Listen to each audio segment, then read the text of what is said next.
Kuwait প্রবাসী জীবনের প্রথম মাসে বেতন পেয়ে তার বাবাকে ফোন করলো। হ্যালো আব্বু। বাবা বলল হ্যাঁ। বাবা কেমন আছিস? ছেলে বলল আমি ভালো আছি, তুমি ভালো আছো তো? বাবা বলল শরীর ভালো, তবে তোকে খুব মনে পড়ে। এসব বাদ দে, তোর খবর বল। ছেলে বলল আমি ভালো আছি, একটা নাম্বার দিচ্ছি লেখো। বাবা তখন বলল কিসের নাম্বার খোকা? ছেলে তখন বলল আমি স্যালারি পাইছি বাবা, পুরো 1 লাখ। বাবা তখন বলল আলহামদুলিল্লাহ। ছেলে তখন বলল একটু দুষ্টুমির ছলে বাবা একটা কথা বলি। বাবা তখন বলল এতদিন পর ফোন দিলি, মাত্র একটা কথাই বলবি?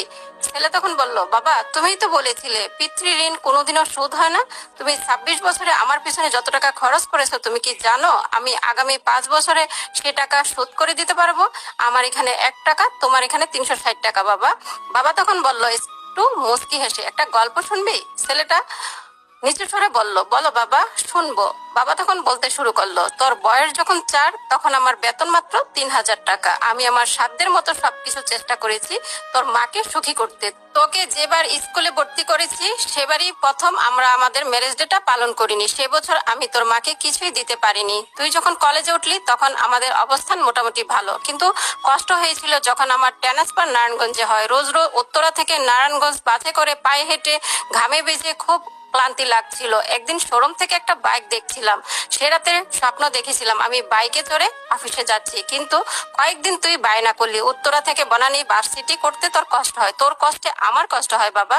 আমি তোকে বাইকটা কিনে দিয়েছিলাম, আমার 1 টাকা, তোর এখানে 1 পয়সা। কিন্তু মনে করে দেখ এই 1 টাকা দিয়ে তুই তোর বন্ধুদের সাথে পার্টি করেছিস, তুই মোবাইলের হেডফোন কানে দিয়ে সারা রাত গান শুনেছিস, পিকনিক করেছিস, ট্যুর করেছিস, কনসার্ট করেছিস। তোর প্রতিটা ঋণ ছিল স্বপ্নের মতো। আর তোর 100 টাকা নিয়ে আমি হার্টের বাইপাস করাই, ডায়াবেটিস মাপাই। জানিস বাবা আমার মাছ খাওয়া নিষেধ, মাংস খাওয়া নিষেধ।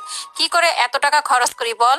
তোর টাকা নিয়ে আমি তাই কল্পনায় হাট বসাই, সে হাটে বাইক চালিয়ে সারা শহর ঘুরে বেড়াই, বন্ধুদের নিয়ে সিনেমা দেখতে যাই, তোর মায়ের হাত ধরে চাঁদনি রাতে সেন্ট মার্টিনে বারলু চড়ে হেঁটে বেড়াই।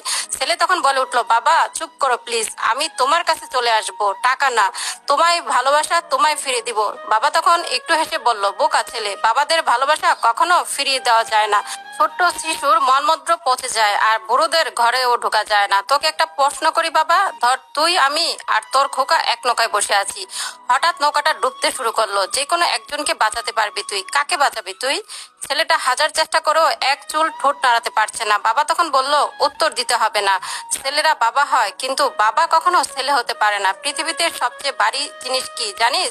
পিতার কাঁধে পুত্রের লাশ। আমি শুধু যাই নামে যে বসে একটা জিনিসই চাই, আমার কবরের ঘরটায় যেন আমি আমার ছেলের কাঁধে চড়ে যাই, তাহলে একটা ঋণ তুই শোধ করতে পারবি, তোকে কোলে নেয়ার ঋণ। পৃথিবীর সকল বাবা মাকে আল্লাহ তাআলা ভালো রাখুক, রাব্বির হামহুমা কামা রাব্বায়ানি সাগীরা। আর যারা দুনিয়া থেকে চলে গেছে আল্লাহ তাদেরকে জান্নাতুল ফেরদৌস দান করুক, আমাদেরকে বেশি বেশি জানার এবং বোঝার তৌফিক দান করুক, আমিন। প্লিজ ভিডিওটা সবাই বেশি বেশি করে শেয়ার করে দিবেন। আল্লাহ তাআলা সকল প্রবাসীকে ভালো রাখুক, প্রবাসীর পরিবাররা যেন প্রবাসীর সুখ দুঃখ বুঝে প্রবাসীদেরকে মানসিক শান্তি দিতে পারে, আল্লাহ তাদেরকে হেদায়েত দান করুক। তো ভিডিওটা সত্যি যদি আপনাদের কাছে ভালো লাগে সুন্দর করে কমেন্ট করবেন। আল্লাহ হাফেজ।